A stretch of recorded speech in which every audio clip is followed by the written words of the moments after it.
সবাইকে জয় যিশু। প্রভু যীশু খ্রিস্টের শক্তিশালী নামে আমি আপনাদের প্রত্যেককে হৃদয় দিয়ে স্বাগত জানাচ্ছি আমার এই চ্যানেল জীবন্ত ঈশ্বরের মণ্ডলীতে। আশা করি প্রভুর আশীর্বাদে আপনারা প্রত্যেকেই সুস্থ সবল আছেন, তাই হোক, আমেন।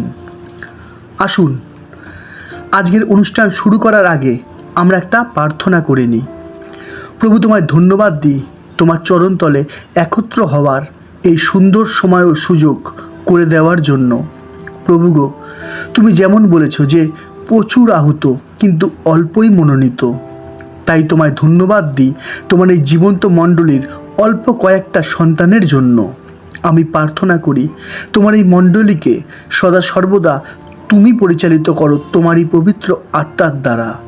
শুধুমাত্র তোমারই ইচ্ছা তোমার এই মণ্ডলীর মধ্যে সিদ্ধ হোক, এই প্রার্থনা আমি খ্রিস্ট যিশুর নামে চাইলাম, আমেন। আজকের বিষয়ে খাদ্য, জল, ব্যায়াম। আজকের বিষয়টা খুবই সাধারণ কিন্তু খুবই গুরুত্বপূর্ণ, তাই দয়া করে বিষয়টার উপর একটু মনোযোগ দিন।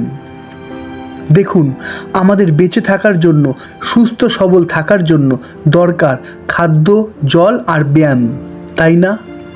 যা আমরা কম বেশি প্রত্যেকেই করে থাকি। আচ্ছা, আমি এখানে একটা বাক্য দেখাই। আমরা দেখি যোহন 14 অধ্যায় 6 পদ।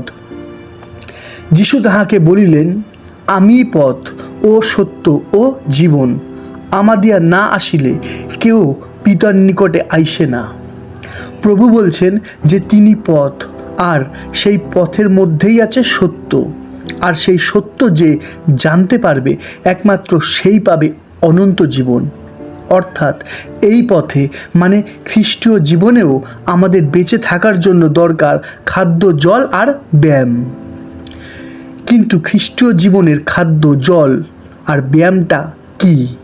আসুন আমরা চলে যাই ঈশ্বরের বাক্যের গভীরে। ঈশ্বর প্রত্যেকেরই বুদ্ধির দ্বার খুলে দিন, আমেন। আসুন আমরা প্রথমে খ্রিস্টীয় জীবনের খাদ্য নিয়ে আলোচনা করি। আমরা দেখি যোহন 6 অধ্যায় 47-48 পদ। সত্য সত্য আমি তোমাদিগকে বলিতেছি, যে বিশ্বাস করে সে অনন্ত জীবন পাইয়াছে। আমি জীবন খাদ্য। অর্থাৎ প্রভুই হচ্ছে জীবন রুটি, অর্থাৎ ঈশ্বরের বাক্যই হচ্ছে জীবন খাদ্য। আর যে এই খাদ্য খায় সে অনন্ত জীবন পায়, অর্থাৎ যে ঈশ্বরের বাক্য পালন করে সে অনন্ত জীবন পায়। তাই তো প্রভু যীশু বলেছেন, আমরা দেখি মথি 4 অধ্যায় 4 পদে লেখা আছে, মনুষ্য কেবল রুটিতে বাঁচিবে না, কিন্তু ঈশ্বরের মুখ হইতে যে প্রত্যেক বাক্য নির্গত হয় তাহাতেই বাঁচিবে। আশা করি সমস্তই পরিষ্কার, তাই না? অর্থাৎ খ্রিস্টীয় জীবনের খাদ্য হলো বাইবেল, অর্থাৎ ঈশ্বরের বাক্য। যে এই খাদ্য খাবে, অর্থাৎ যে এই ঈশ্বরের বাক্যগুলো বিশ্বাস করে পালন করবে, একমাত্র সেই অনন্ত জীবন পাবে। দেখুন, আমরা জাগতিক খাদ্যের বেলায় খুবই সতর্ক, তাই না? কিন্তু ঐশ্বরিক খাদ্যের বেলাতে আমরা কিন্তু গুরুত্বহীন। হ্যাঁ, ঐশ্বরিক খাদ্যের বেলায় আমরা কিন্তু গুরুত্বহীন। তাই আমরা যেন সতর্ক হই, বিশ্বাস করি যে ঈশ্বরের বাক্যই জীবন খাদ্য, ঈশ্বরের বাক্যই জীবন দান করে। এইবারে আমরা আসব খ্রিস্টীয় জীবনের জল। আমরা দেখি যোহন 7 অধ্যায় 37-38 পদ। শেষ দিন, পর্বের প্রধান দিন, যিশু দাঁড়াইয়া উচ্চস্বরে কহিলেন, কেহ যদি তৃষ্ণার্ত হয় তবে আমার কাছে আসিয়া পান করুক। যে আমাতে বিশ্বাস করে, শাস্ত্রে যেমন বলে, তাহার অন্তর হইতে জীবন্ত জলের নদী বহিবে। বিষয়টার উপর একটু মনোযোগ দিন। লেখা আছে যে বিশ্বাস করে তার হৃদয়ে জীবন জলের নদী বহিবে। এখন প্রশ্ন, জীবন খাদ্য অর্থাৎ ঈশ্বরের বাক্য, যা আমরা একটু আগেই জেনেছি, কিন্তু জীবন জল কি? আমরা দেখি যোহন 7 অধ্যায় 39 পদ। যাহারা তাহাতে বিশ্বাস করিত তাহারা যে আত্মাকে পাইবে, তিনি সেই আত্মার বিষয়ে এই কথা কহিলেন, কারণ তখনও আত্মা দত্ত হন নাই, কেননা তখনও যিশু মহিমাপ্রাপ্ত হন নাই। অর্থাৎ জীবন জল হলো পবিত্র আত্মা। আমি আবারও বলছি, জীবন জল হলো পবিত্র আত্মা, যা শুধুমাত্র ঈশ্বরের বাক্যে বিশ্বাস করার জন্যই পাওয়া যায়। কিন্তু আজ বেশিরভাগ মানুষই এই জীবন জলকে কোনো গুরুত্ব দেয় না। কিন্তু একটু ভেবে দেখুন জাগতিক জলের বেলায় মানুষ কত সতর্ক, তাই না? আর প্রভু যীশু তাই তো বলেছিলেন। আমরা দেখি যোহন 4:10 যীশু উত্তর করিয়া তাহাকে কহিলেন, তুমি যদি জানিতে ঈশ্বরের দান কি, আর কে তোমাকে বলিতেছেন আমাকে পান করিবার জল দাও, তবে তাহারই নিকটে তুমি যাচনা করিতে এবং তিনি তোমাকে জীবন্ত জল দিতেন। অর্থাৎ ঈশ্বরের দান হলো জীবন জল, আর প্রভু যীশুই আমাদের এই জীবন জল দিয়ে থাকেন। কেননা প্রভু বলেছিলেন, আমরা দেখি যোহন 16:7, তথাপি আমি তোমাদিগকে সত্য বলিতেছি, আমার যাওয়া তোমাদের পক্ষে ভালো, কারণ আমি না গেলে সেই সহায় তোমাদের নিকটে আসিবেন না, কিন্তু আমি যদি যাই তবে তোমাদের নিকটে তাহাকে পাঠাইয়া দিব। আশা করি সমস্তই পরিষ্কার, তাই না? অর্থাৎ আমরা এখনো পর্যন্ত জানতে পারলাম যে ঈশ্বরের বাক্যই হলো জীবন খাদ্য, আর ঈশ্বরের বাক্যে বিশ্বাসের ফলেই পাওয়া যায় পবিত্র আত্মা, যাকে দৃষ্টান্তরূপে বলা হয়েছে জীবন জল।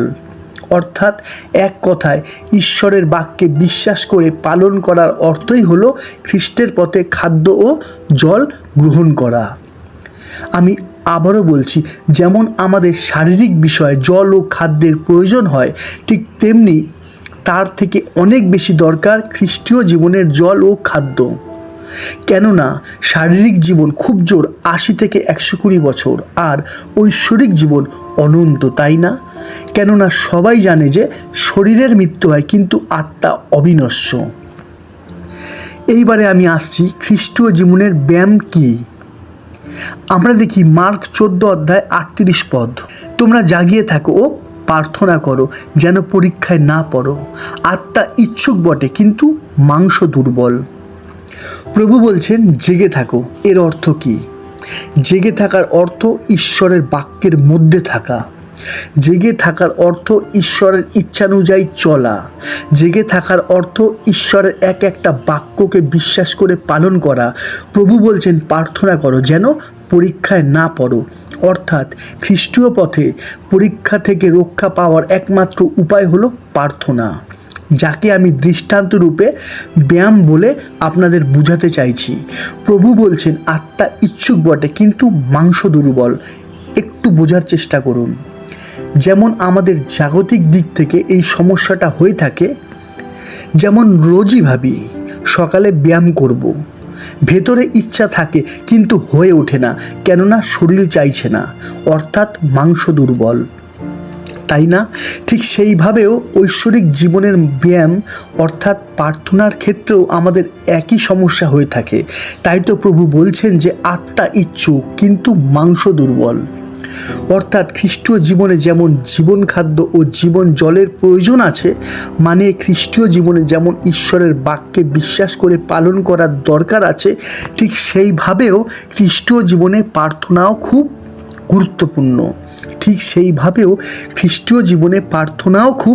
গুরুত্বপূর্ণ। যাকে আমি দৃষ্টান্তরূপে ব্যায়াম বলে বোঝাতে চাইছি। কিন্তু আজ কি হচ্ছে?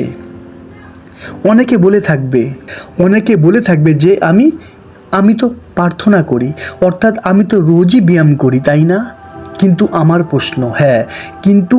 প্রশ্ন, আপনি কি ব্যায়াম ডাক্তারের পরামর্শে করেন নাকি নিজের ইচ্ছানুসারে করেন? অর্থাৎ আপনি কি প্রার্থনা প্রভুর ইচ্ছানুসারে করেন নাকি নিজের ইচ্ছানুসারে করেন?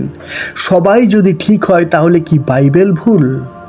আমি আবারও বলছি, সবাই যদি ঠিক হয় তাহলে কি বাইবেল ভুল? লেখা আছে রোমীয় 8:26, কেননা উচিত মতে কি প্রার্থনা করিতে হয় তাহা আমরা জানি না। এখানে আমি একটা প্রশ্ন করব, একটু ভেবে দেখুন তো, আজকের দিনে আমরা যে প্রার্থনাগুলো প্রভুর কাছে চেয়ে বসি, বাইবেলে ওই ধরনের প্রার্থনা কি আছে? আমি এমন বলছি না যে সব প্রার্থনাই ভুল, কিন্তু বেশিরভাগ প্রার্থনাগুলো কি শুধুমাত্র আমাদের সুখ অভিলাষের জন্য নয় কি? আমি জানি এই কথাগুলো শোনার পর কিছু মানুষ হয়তো কমে যাবে আমার এই চ্যানেল থেকে, তবু আমি সত্য প্রচার করব। ততদিনই প্রচার করব যতদিন না আমার মৃত্যু হচ্ছে। আর তাই তো লেখা আছে যে ঈশ্বরের বাক্য শিশুদের জন্য নয়। হালেলুইয়া। অর্থাৎ আমরা আজকের বিষয় থেকে জানতে পারলাম, যেমন আমাদের শারীরিক জীবনে জল, খাদ্য আর ব্যায়ামের প্রয়োজন আছে, ঠিক তেমনিভাবেই ঐশ্বরিক জীবনেও আমাদের ঈশ্বরের বাক্যে বিশ্বাস করে পালন করা ও প্রার্থনার প্রয়োজন আছে, যাকে আমি দৃষ্টান্তরূপে খাদ্য, জল ও ব্যায়াম বলে আপনাদের বোঝাতে চেষ্টা করলাম। আশা করি সমস্তই পরিষ্কার, তাই না? আমি একটা প্রশ্ন করছি, শুধুমাত্র তাদেরকে যাদের বুদ্ধির দ্বার প্রভু খুলে দিয়েছেন। হ্যাঁ, আমি তাদেরকেই প্রশ্ন করছি যাদের হৃদয়ের চোখ প্রভু খুলে দিয়েছেন। কেমন লাগছে আপনাদের? যদি ভালো লেগে থাকে তাহলে ঈশ্বরকে একটা ধন্যবাদ দিন, আর ঈশ্বরের এই জীবন্ত বাক্যের শিক্ষাগুলো পৌঁছে দিন নতুন নতুন কানে, যাতে করে প্রচুর মানুষ জানতে পারে ঈশ্বরের জীবন্ত বাণীর এই সত্যগুলো। তাই হোক, আমেন। হালেলুইয়া। আর যিনি আমাদিগকে উচট খাওয়া হইতে রক্ষা করিতে এবং আপন প্রতাপের সাক্ষাতে নির্দোষ অবস্থায় সানন্দে উপস্থিত করিতে পারেন, যিনি একমাত্র ঈশ্বর, আমাদের ত্রাণকর্তা, আমাদের প্রভু যীশু খ্রিস্ট দ্বারা তাহারই প্রতাপ, মহিমা, পরাক্রম ও কর্তৃত্ব হোক সকল যুগের পূর্বাবধি, আর এখন এবং সমস্ত যুগ পর্যায়ে হোক। আমেন। আজ এতটাই। আবার দেখা হবে ঈশ্বরের জীবন্ত বাণীর নতুন কোনো শিক্ষা নিয়ে। ততক্ষণ সবাইকে জয় যিশু, জয় যিশু, জয় যিশু।